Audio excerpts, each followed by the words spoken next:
πολύ νέο παιδί, ο Κούρος ο Κωνσταντίνος, ο οποίος έχει σπουδάσει στη διοίκηση επιχειρήσεων και έχει κάνει το μεταπτυχιακό στη διοίκηση ανθρώπινου δυναμικού.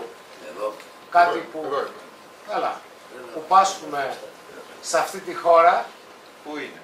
Είτε είναι στο δημόσιο είτε στο ιδιωτικό τομέα, ενώ οι άνθρωποι όλα γίνονται από τους ανθρώπους και για τους ανθρώπους. Κωνσταντίνα. Γεια σας, εγώ είμαι ο νεότερος τελικά, δεν είμαι... Ο νεότερος από όλα τα εξπανταλία. Λοιπόν, εγώ θέλω να πω καταρχήν ευχαριστώ για την τιμή που μου κάνετε να με βάλετε στο ψηφοδέλτιο.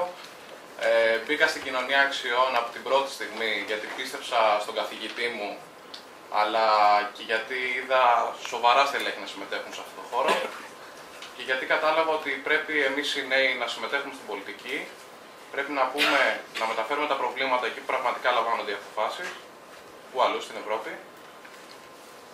και κυρίως να πείσω τους συνανθρώπους, τους νέους, να συμμετέχουν στην πολιτική και να αλλάξουμε κάτι σε αυτό το ζωφερό κλίμα που ζούμε.